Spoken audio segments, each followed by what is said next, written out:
Bonjour à tous, c'est M. Mbar du Club LMD. Donc sans plus tarder, nous allons commencer avec cette œuvre qui est une esthétisation, c'est-à-dire on a rendu esthétique le masque Ngil. Le masque Ngil. L'auteur a opté pour mettre des espèces de cornes ainsi pour représenter la férocité, vous comprenez? La férocité. Mais la substance reste le masque Ngil à travers cet œil et à travers ces signes. Et juste en bas, nous avons un ossement. D'accord? Un ossement, c'est-à-dire les ossements d'un animal. Une guille debout dessus, comme pour dire la justice dans la forêt. Vous comprenez? Ça, c'est l'idée spécifiquement de l'artiste, vu que c'est sur ça qu'on doit s'appuyer. Et ici, nous avons un instrument qu'on appelle le doukouédou. Le doukouédou. Voilà. Donc l'œuvre est faite à la verticale, on va dire par la base, un manche fait en bois, le manche est fait en bois, et puis le reste, la partie supérieure, fixée, est fait en liège. La couleur grise, c'est pour représenter le métal, parce que le liège lui-même n'est pas gris. Donc la couleur grise pour représenter le fer, le métal. La couleur dorée ici reflète le tranchant de la lame. Donc on peut déduire qu'à l'époque, ça pouvait servir même d'armes de guerre, voilà, pour les guerriers, compte tenu du fait que ce soit autant imposant, comme une hache, vous comprenez. Et l'œuvre suivante, c'est une Gabonaise, une femme gabonaise, depuis Mabon. Bon, nous avons quelques éléments pour illustrer cette femme gabonaise. Nous avons d'abord l'épiderme qui renvoie au monde négro-africain.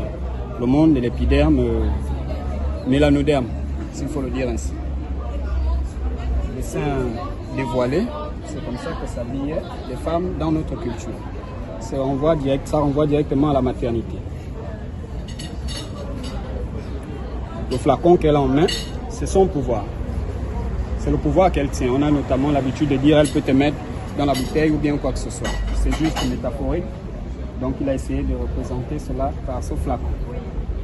Les tresses de manière traditionnelle avec des corilles et ces insignes-là, on peut les trouver dans un cadre initiatique. Donc c'est une fille, on va dire, c'est une femme gabonaise au sens propre. Elle a subi certainement des initiations. Compte tenu de ces marques qu'on retrouve sur son visage, des corilles qu'on retrouve sur sa tête qui accompagnent sa coiffure. Donc l'aspect bleu et un peu sombre derrière renvoie au monde de la nuit. Le monde de la nuit, on sait, c'est le sein de la femme, l'intérieur, la zone ovulatoire. Donc ça peut renvoyer à la nuit du village ou à la nuit du monde simplement. Si elle brille, c'est parce qu'elle est la lumière du monde, selon l'auteur. Nous avons par la suite un masque que l'artiste et la Remus, alias Dingo, aurait appelé Okungil. Pourquoi Okungil? Parce qu'il considère que c'est un assemblage. Il a fait un assemblage du masque Okukwe et le masque Ngil. C'est ce qui donne Okungil. Le masque Okukwe, c'est chez les Omienais. Le masque Ngil, c'est chez les peuples Fan. Les peuples Kan, vulgairement appelés Fan. Donc, le fait d'unir les deux a amené l'auteur à nommer cette œuvre l'unification, le masque de l'unification. Parce qu'aujourd'hui, d'après lui, on observe une solidarité entre les populations gabonaises, qu'elles viennent du sud, du nord, de l'est ou de l'ouest. Ils marchent ensemble. C'est la raison pour laquelle l'auteur a opté pour cette œuvre-là qu'on appelle l'unification, qui rassemble deux masques de culture ou bien d'ethnocultures gabonaises différentes. Et puis maintenant, nous avons cette œuvre-là grandiose. C'est le Gabon en arrière-plan. Et on sait tous que s'il faut parler de panthère au Gabon, eh ben c'est la panthère noire. L'auteur a opté ici pour mettre la couleur blanche pour vouloir dire que c'est l'esprit, d'accord? L'esprit, pour envoyer à la pureté, connaissance. Comme il ne peut pas donner une couleur particulière à l'esprit, il a opté pour la couleur blanche. vous comprenez? Mais en réalité, l'auteur nous affirme qu'il s'agit de la panthère noire. Et comme nous sommes en art, il nous a expliqué de ne pas prendre ça au premier abord. C'est l'esprit du Gabon, l'esprit de la panthère. Au lieu de la mettre en noir, il a plutôt opté pour la mettre en couleur blanche. Et ça, c'est quelque chose qu'on connaît naturellement dans notre monde, du moins pour ceux qui sont attachés à leur culture, à leur village. On peut appeler ça une sagaie, une lance. Décorée, bien décorée par l'artiste Dingo de la Remus.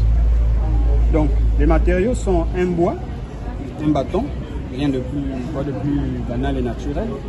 Il a pris, il a limé, il a créé le pointu, partie pointue qui forme la spécificité d'une lance. Voilà. Il y a ajouté la partie qui peut servir, voilà, partie où on peut attraper. Et puis il a mis ça en guise de décoratif pour rappeler notre art également. Donc, en jugé par l'apparence, il s'agit d'une sagaie du milieu négro-africain. Une sagaie des temps, on va dire, des temps un peu plus reculés, mais on est toujours dans l'ethnoculture gabonaise. Voilà, donc c'est une sagaie, une lance gabonaise, vous voyez. Donc, c'est un peu ça. Nous interpellons l'ensemble de la communauté estudiantine gabonaise, ainsi que tous les Gabonais, pour ceux qui sont friands de l'art, de la culture. Rendez-vous au Club LMD à l'Université Omar Bongo ou simplement au Musée national afin de valoriser l'art.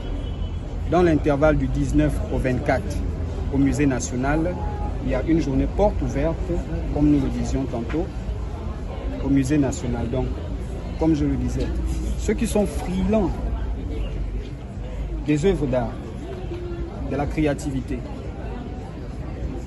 du génie créateur, rendez-vous au Musée national afin de soutenir vos frères qui sont non seulement étudiants et artistes, mais à la fois gabonais. Donc c'était M. Mba du Club LMD. Je vous remercie. D'ici là, que Tareyo soit avec vous tous. Ciao.